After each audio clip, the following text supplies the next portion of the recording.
आपको बताएं, नायब सदर मुस्लिम लीग नून मरियम नवाज़ इस वक्त इस्लामाबाद में मीडिया से गुफ्तगू कर रही हैं। इस वक्त ये मनाजिर आपके सामने, जहां मरियम नवाज़ एवन फील्ड रेफरेंस में सज़ा के ख़िलाफ़ अपीलों पर इस्लामाबाद हाई कोर्ट में पेश हुई हैं, जिसके बाद अब वो मीडिया से गुफ्तगू करने के लिए बाहर आ चुकी हैं। इस वक्त मरियम नवाज़ के साथ मुस्लिम लीग नून के दीगर रहनुमा भी मौजूद हैं। मनाजिर आपके सामने स्क्रीन पर। शुक्रिया आपका। नहीं, एक सेकंड, वन बाय वन मैं इधर ही खड़ी हूँ। आपको जितने सवाल करने आप कीजिए, मैं सबका जवाब दूंगी इंशाल्लाह। मैं जो आपने सवाल किया, थैंक यू। मैं ये समझती हूँ कि जब हुकूमतें जाती हैं, रुखसत होती हैं, तो वो बड़ी खुशी खुशी अगर कुछ किया होता है, कुछ परफॉर्म किया होता है, तो वो आवाम को ये बताती हैं या अपने प्रोजेक्ट्स गिनवाती हैं, अपनी परफॉर्मेंस बताती हैं। लेकिन ये हुकूमत जो 4 साल की हुकूमत थी, इमरान खान जिसको चला रहा था, उस हुकूमत में जब चली गई तो उन्होंने आवाम को ये बताया, उनके मिनिस्टर्स ने, जो उनके इंटीरियर मिनिस्टर हैं उन्होंने, और जो बार बार उनके वज़राए ख़जाना जो तब्दील होते रहे, उन्होंने आवाम को क्या बताया?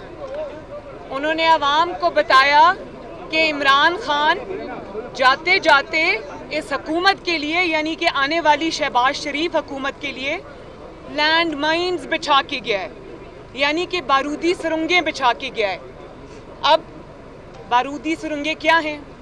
वो बारूदी सुरंगें कोई फिजिकल बारूदी सुरंगें तो नहीं है, वो यही बारूदी सुरंगें थी, यही लैंड माइन्स थी जो वो बिछा कर गया है।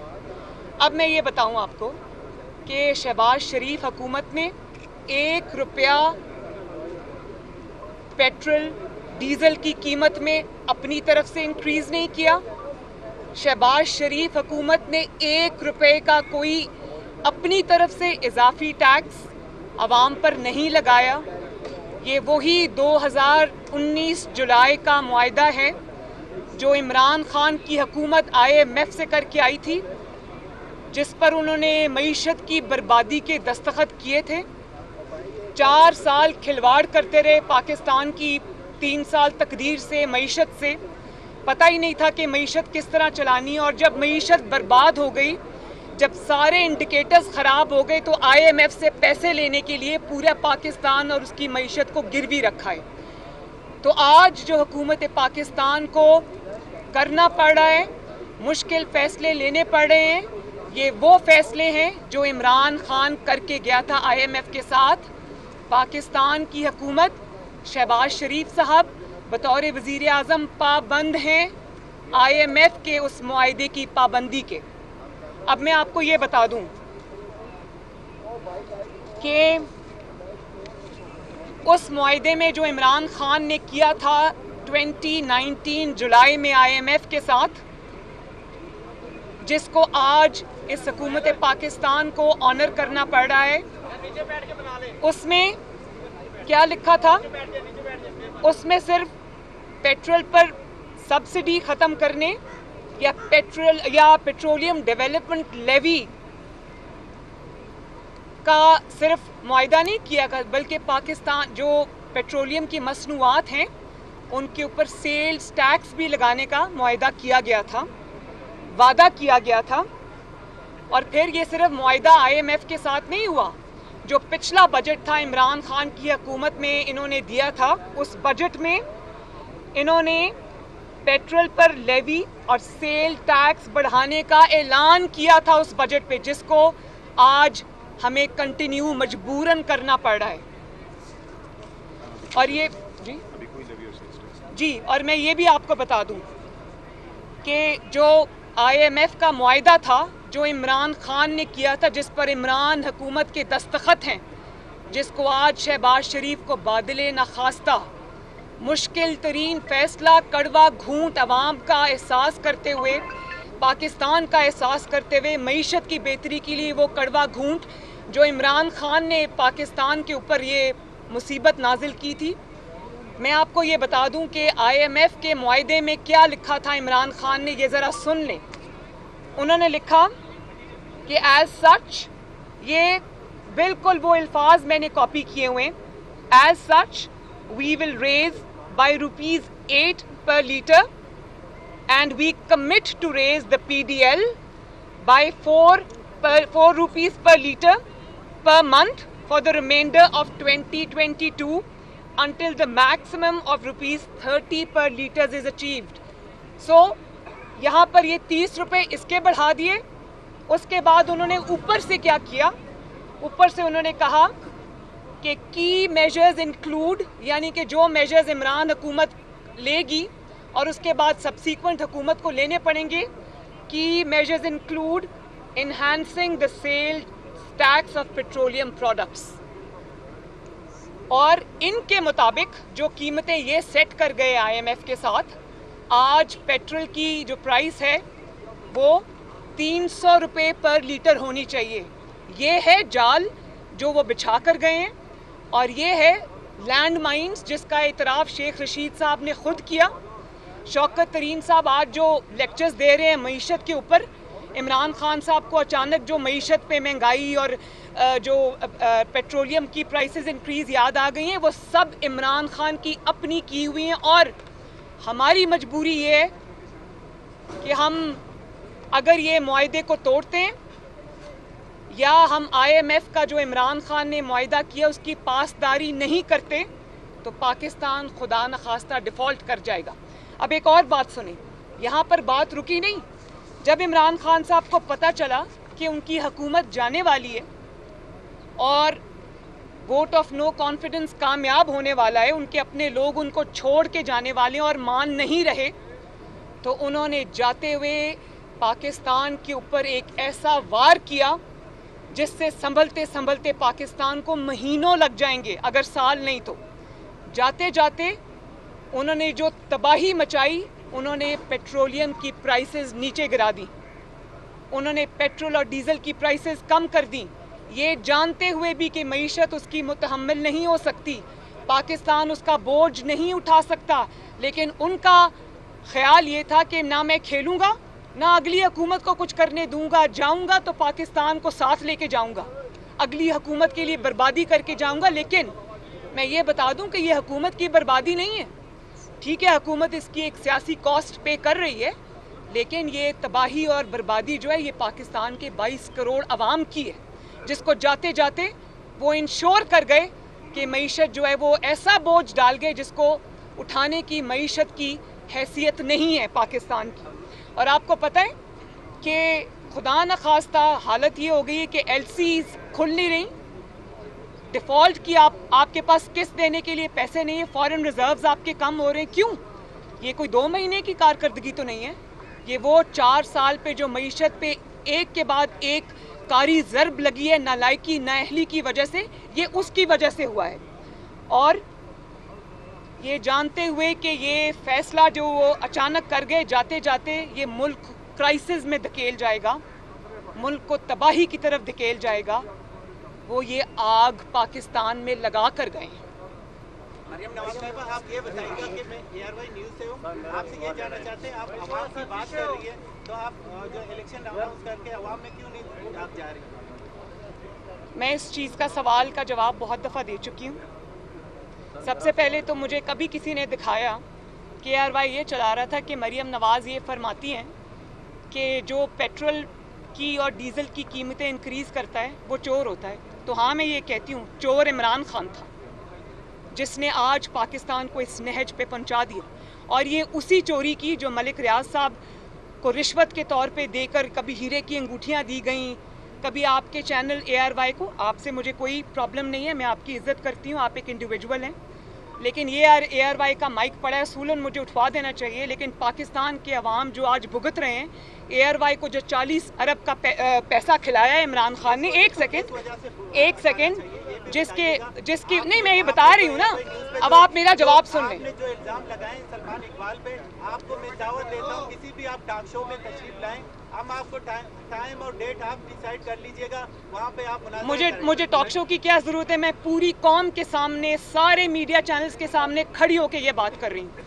जाएं और FBR से पूछें, क्या आपके मालिक सलमान इकबाल ने 12 अरब का टैक्स नहीं चोरी किया और उस पर स्टे लेके बैठे? क्या उन्होंने बिडिंग के बगैर क्रिकेट के राइट्स नहीं लिए इमरान खान से? क्या उन्होंने हाउसिंग सोसाइटीज़ के अंदर अपना शेयर नहीं रखा? कहें, या क्या वो गोल्ड के स्मगलर्स नहीं है? क्या वो झूठ नहीं बोलते? क्या पाकिस्तान में इंतशार के और आग लगाने के साथी नहीं है वो? बस, थैंक यू। मैडम ये बता दें आज एक तरफ इमरान खान भी इस्लामाबाद हाई कोर्ट आए और खाली कुर्सियों से खिताब करके वही रोना धोना उन्होंने किया, और DGI वाजे कर चुके हैं कि किसी किस्म की बैरूनी मुदाखलत नहीं, लेकिन वो अपनी जिद के ऊपर बैठे हुए हैं कि साजिश की, मुदाखलत की है, तो कैसे कौन उसको समझाए? शुक्रिया, थैंक यू। आपने ये बड़ा इंपॉर्टेंट क्वेश्चन पूछा है। सवाल ये नहीं है कि साजिश हुई या मुदाखलत हुई। इसमें जो सबसे पर्टिनेंट पॉइंट है जो आज लोगों के सामने आना चाहिए, इमरान खान साहब ये कह रहे हैं कि ये सियासी मामला है, DGI-SPR को इसमें बोलने की कोई ज़रूरत नहीं। तो मैं उन कौम से ये पूछना चाहती हूँ, फितना खान से ये पूछना चाहती हूँ कि अगर ये सियासी मामला था तो नेशनल सिक्योरिटी काउंसिल में बतौर वज़ीर आज़म उसको क्यों लेकर गए? नेशनल सिक्योरिटी जो कमेटी है वो नेशनल सिक्योरिटी कमेटी है, नेशनल सियासी कमेटी नहीं है, जिसके अंदर वो NSC का मतलब है नेशनल सिक्योरिटी कमेटी। वो नेशनल सियासी कमेटी नहीं है, कोई सियासी बैठक नहीं है। आप वहाँ पर इस मसले को लेकर गए, इस इशू को लेकर गए क्योंकि आपको पता था कि आपकी हुकूमत जा रही है, तो आपके पास कारकर्दगी नहीं थी, आपको कोई बहाना चाहिए था, तो आप उसको NSC में लेकर गए और आपने सोचा कि आज आप झूठ बोल देंगे तो वो कभी अवाम के सामने नहीं आएगा। तो ऐसा नहीं होता। कल जो, एक सेकंड, मेरी बात अभी ख़त्म नहीं हुई। तो DGI-SPR ने कल जो बात की है वो DGI-SPR ने बतौर इंडिविजुअल के नहीं की, वो रिप्रेजेंट करते हैं पाकिस्तान की सिक्योरिटी एजेंसीज़ को, और पाकिस्तान की सिक्योरिटी एजेंसीज़, उन्होंने जो बात की कि साजिश नहीं हुई, तो वो रिप्रेजेंट करते हैं उस नेशनल सिक्योरिटी एजेंसीज़ को जिनके पास फैक्ट्स होते हैं, जिनकी जिम्मेदारी है पाकिस्तान की सिक्योरिटी। वो अपने पास से कोई सियासी बात नहीं कर रहे, वो फैक्ट्स पे बेस बात कर रहे हैं, और सिर्फ इमरान खान को खुश करने के लिए वो झूठ को सच बना के पेश नहीं कर सकते। ये कौम का सलामती का, कौमी सलामती का मामला है, नेशनल सिक्योरिटी का मामला है, सियासी मामला नहीं है। लेकिन इसमें जो सबसे मैं समझती हूँ कि मुजरिमाना बात है कि आपने, अब इमरान खान ने, जिसका दूसरा नाम फितना खान है, उसने अपनी सियासत चमकाने के लिए उसने पाकिस्तान की सलामती को, पाकिस्तान की सिक्योरिटी को, पाकिस्तान के सिक्योरिटी इदारों को उसने दाव पे लगा दिया। और मैं शुक्रिया अदा करती हूँ पाकिस्तान की कौम का कि उन्होंने उसकी, जो आप अभी फरमा रहे थे कि वो खाली कुर्सियों से खिताब करके चले गए, लॉन्ग मार्च का दावत देकर, धरने की दावत देकर कौम को खुद रफू चक्कर हो गए। तो ये कौम समझ चुकी है कि ये फ्रॉड था, ये झूठ था, और मेरा भी यही ख्याल है अब कि अब किसी को कोई वजाहत नहीं देनी चाहिए। ये झूठ इस्टेब्लिश हो गया है। इमरान खान एक दफ़ा नहीं, बार बार झूठा इस्टेब्लिश हो गया। पाकिस्तान का सबसे बड़ा झूठा है, पाकिस्तान की तारीख का सबसे बड़ा झूठा है। उसके झूठों को और तवज्जो देने की कोई ज़रूरत नहीं है।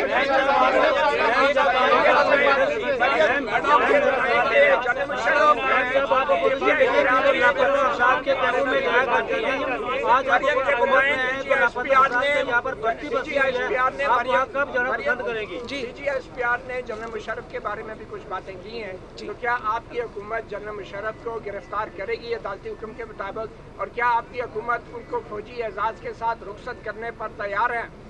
देखें, जहाँ तक नवाज शरीफ साहब के स्टेटमेंट का या ट्वीट का ताल्लुक है, तो वो खालिस्तन प्योरली इंसानी बुनियादों पर था, ह्यूमन बुनियादों पर था, और उन्होंने उसमें क्लियरली कहा कि मुझे और मेरे ख़ानदान पर जो जुल्म उन्होंने तोड़े, जिसका शिकार न सिर्फ मेरे वालिद बने बल्कि उनका पूरा ख़ानदान 11 साल तक, 10 साल तक बनता रहा, जिसकी वजह से मेरे सामने नवाज शरीफ साहब को 99 में कराची के कोर्ट में उनको 2 दफ़ा उम्र कैद की सज़ा सुनाई गई। मैं उस कोर्ट में मौजूद थी।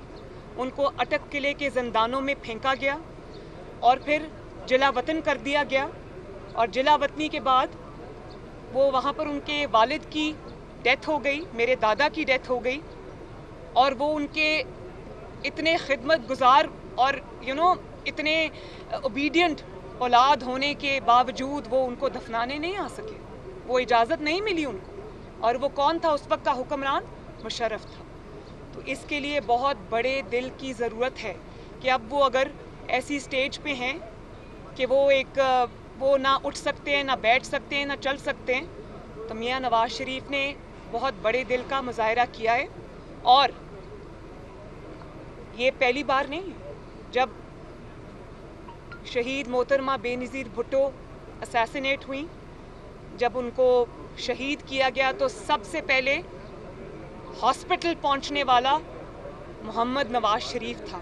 हालांकि उस वक्त मिसाक जमहूरियत के बावजूद नवाज शरीफ साहब यानी कि PMLN और बेनज़ीर भुट्टो शहीद की पार्टी पीपल्स पार्टी मद्दे मुकाबिल थी इंतखाबी मैदान के अंदर। लेकिन नवाज शरीफ साहब ने सबसे पहले वो वहाँ पहुँचे और पीपल्स पार्टी के सारे इख्तलाफात बुलाकर पीपल्स पार्टी के वर्कर्स के सर पे हाथ रखा। उसके बाद 2013 में इमरान खान ने क्या तूफ़ान बदतमीज़ी नहीं उठा रखा, क्या झूठ नहीं बोले, क्या इल्ज़ाम नहीं लगाए नवाज शरीफ साहब की ज़ात के ऊपर। और जब वो कंटेनर से गिरा तो सबसे पहले नवाज शरीफ साहब अस्पताल उनकी खबरगिरी को गए और अपनी इतनी इम्पॉर्टेंट इलेक्शन कैंपेन एक दिन उन्होंने सस्पेंड कर दी। तो नवाज शरीफ साहब जो है वो ज़ाती इंतकाम पे यकीन नहीं रखते। नवाज शरीफ साहब ने ये वाज़े किया है कि जो तकालीफ उन्होंने सही हैं, जिसमें उनके अपने प्यारे, जिनमें उनके वालिद थे, उनकी वाइफ थी, उनकी वालदा थी, वो सब गुजर गए। लेकिन उन्होंने कहा मैं नहीं चाहता कि मेरा बदतरीन दुश्मन या मेरा बदतरीन मुखालिफ भी वो तकलीफ सहे जो मुझे सहनी पड़ी। वो आज भी अपने वतन से दूर हैं, ये मैं आपको बता दूं, वो अभी भी वतन वापस नहीं आ सक रहे।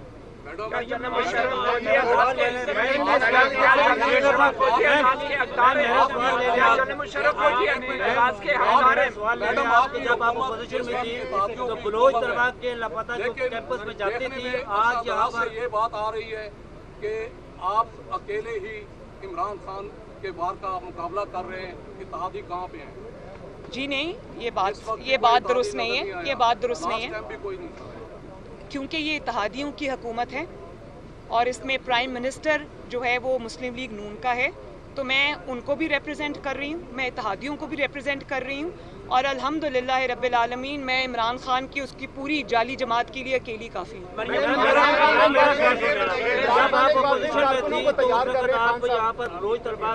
एक मिनट जी, उसके बाद आप चले, उसके बाद आपकी इमरान खान साहब से कुछ देर पहले हाईकोर्ट आए थे, उन्होंने एक बार फिर से कहा है कि वो अपने कारकुनों को तैयार कर रहे हैं और बहुत जल्द कॉल देंगे। क्या आप लोग आने देंगे? साथ ही साथ दूसरा सवाल ये कि आम इंतखाबात के हवाले से एक्सपेक्टेशंस लगाए बैठे हैं पाकिस्तान तहरीक इंसाफ वाले के अक्टूबर में इंतखाबात हो सकते हैं, क्या वाकई अक्टूबर में इंतखाब होंगे? देखिए, इमरान खान साहब की कॉल की जहाँ तक आपने बात की, तो अभी तो अगली कॉल की जो तबाही और बर्बादी हो गई है उनकी, वो तो अभी उस अफसोस और उस जो क्या कहते हैं सोग से बाहर नहीं निकले। 1 महीना वो राना सनाउल्लाह से डर कर पेशावर के बंकर में छुपे रहे। तो भाई कॉल के लिए सामने से लीड करना पड़ता है, लोगों के बच्चों को, लोगों के बेटों को गर्मी में तपती धूप में छोड़कर रियासत के आगे खड़ा करके खुद पीछे हेलीकॉप्टर में बैठ जाने से इनकलाब नहीं आया करते, उससे कॉल सक्सेसफुल नहीं होती। और अभी तो मेरा ख्याल है कि वो उस सोग में से ही, उस सदमे से बाहर आ जाएं जो कौम की रिजेक्शन पे उनको मिला है। तो यही बड़ी बात है। लेकिन एक मैं बात जो इसमें बहुत ज़रूरी है वो कहना चाहती हूँ कि ये कॉल की बात नहीं है, ये ना नेशनल सिक्योरिटी कमेटी की, ना साजिश की, ना किसी भी झूठ की बात नहीं है। ये बात ये है कि इमरान खान के ख़िलाफ़ जो एक के बाद एक करप्शन का स्कैंडल आ रहा है, अभी रिसेंट वाला आप पकड़ लें कि मलिक रियाज को साइफन ऑफ किए पैसे, मलिक रियाज से 10 से 12 अरब इमरान खान की जेब में गया, शहजाद अकबर की जेब में गया, खातून अव्वल की जेब में गया और उनकी इन सब की बनी मनी गाला गैंग का जो फ्रंट पर्सन फराह गोगी के पास गया और सैकड़ों कनाल अराजी जो है एक जाली यूनिवर्सिटी के बहाने से मलिक रियाज साहब से हथियाली, तो ये जो पाकिस्तान की तारीख़ के सबसे बड़े डाके इमरान खान ने डाले हैं, ये सब उसके ऊपर से तवज्जो हटाने के लिए हो रहा है, ये सब उसके ऊपर से जो है वो उसको डिफ्लेक्ट करने के लिए हो रहा है। तो ये छुपेंगी नहीं बातें, ये सामने भी आएंगी, इसके ऊपर केसेस भी बनेंगे, केसेस बनने चाहिए, इसके ऊपर एक्शन होना चाहिए। और जहाँ तक कॉल की बात है, अगर कोई इंतशार की कॉल देगा, अगर कोई फितना और फसाद की कॉल देगा तो रियासत उसको पूरी कुव्वत से रोकेगी। इंतखाबात इंशाअल्लाह ताला अपने वक्त पे होंगे और वक्त पे होने चाहिए। ये टाइम हमें दरकार है सख्त फैसले करने के बाद मुल्क को स्टेबलाइज करने के लिए। तो मुझे उम्मीद है कि इंशाअल्लाह ताला पाकिस्तान जो है अब अगले साल अपने मुकर्ररा वक्त पर इंतखाबात के लिए जाएगा और कोई ऐसी सिचुएशन क्रिएट नहीं की जाएगी कि खामखा अर्ली इलेक्शन की कोई बात हो। आपने जी जब आप अपोजिशन लीडर थे, अपोजिशन में थी, तो आप लापता लोग थे, उनके लवाकिन के कैंपस में भी जाती थी और इस वक्त भी बहुत सारे लोग जो है वो बच्चे स्टूडेंट्स लापता हो रहे हैं। और 2-4 दिन पहले 3 दिन पहले कराची सिंध पुलिस ने लापता अफराद के लवाकिन पर वहाँ पर तशद्दुद किया, और आप इस हवाले से क्या कहेंगी? बहुत जुल्म है, ज़्यादती है। सबसे पहले तो मैं तशद्दुद की मज़म्मत करती हूँ। दूसरी बात ये कि जब मैं उन लोगों के साथ बैठी, उस बच्ची के साथ बैठी, मुझे अब उसकी जो रिश्तेदार है वो रिलीज़ हो चुके हैं, कोशिश भी की, तो मैं बिल्कुल उन बलोच स्टूडेंट्स के साथ हूँ। उनके हक़ के लिए मैं आवाज़ भी उठाऊँगी। मैं बिल्कुल इसमें पता करती हूँ, मैं उनको कांटेक्ट करूँगी, इंशाअल्लाह ताला उनकी आवाज़ बनूँगी। बलोचिस्तान पाकिस्तान का भी हिस्सा है, मेरे दिल का भी हिस्सा है। आखिरी सवाल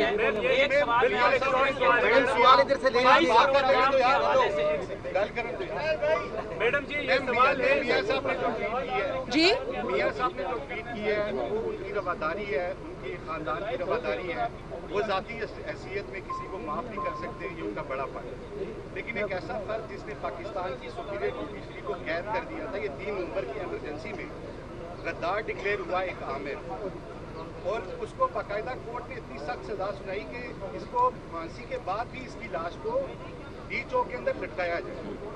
मियाँ साहब अगर ये बात कहते कि मैं ज़ाती कैपेसिटी में उन्हें माफ़ करता हूँ लेकिन वो कौमी मुजरिम है, लेकिन साथ उन्होंने अपने छोटे भाई जो प्राइम मिनिस्टर हैं उनको ये हिदायत की कि अगर उनकी फैमिली उनके जनाजे को लाना चाहती है तो आप उन्हें फैसिलिटेट करें। इसी तरह हमने ये देखा कि आपने कहा कि ISI हुकूमत के मातहत है, तो ISI तो उस वक्त भी हुकूमत के मातहत थी जब हम यहाँ करनेलों को पकड़ते थे जो जजेस से आके मिलते थे जी।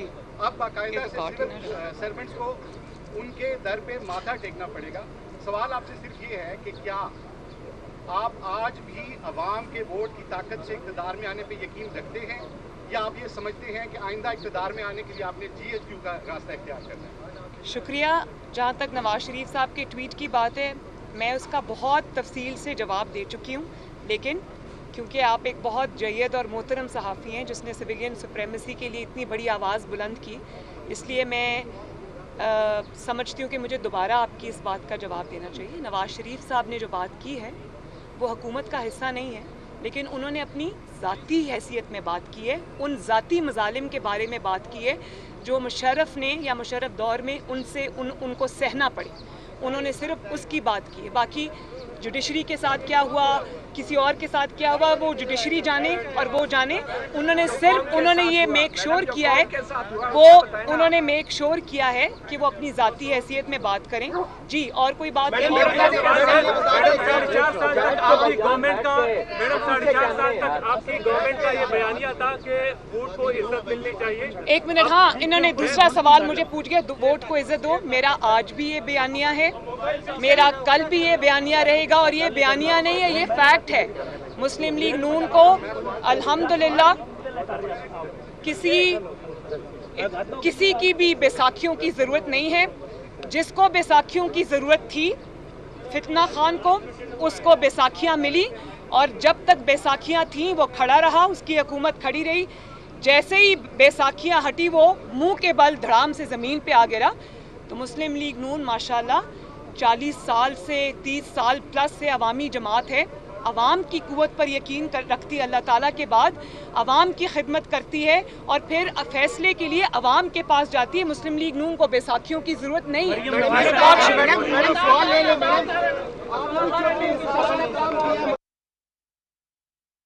मुस्लिम लीग नून मरियम नवाज इस वक्त इस्लामाबाद हाई कोर्ट के बाहर मीडिया से गुफ्तगू कर रही थी। उनका कहना था कि 2019 में IMF से मुआहदा किया गया था।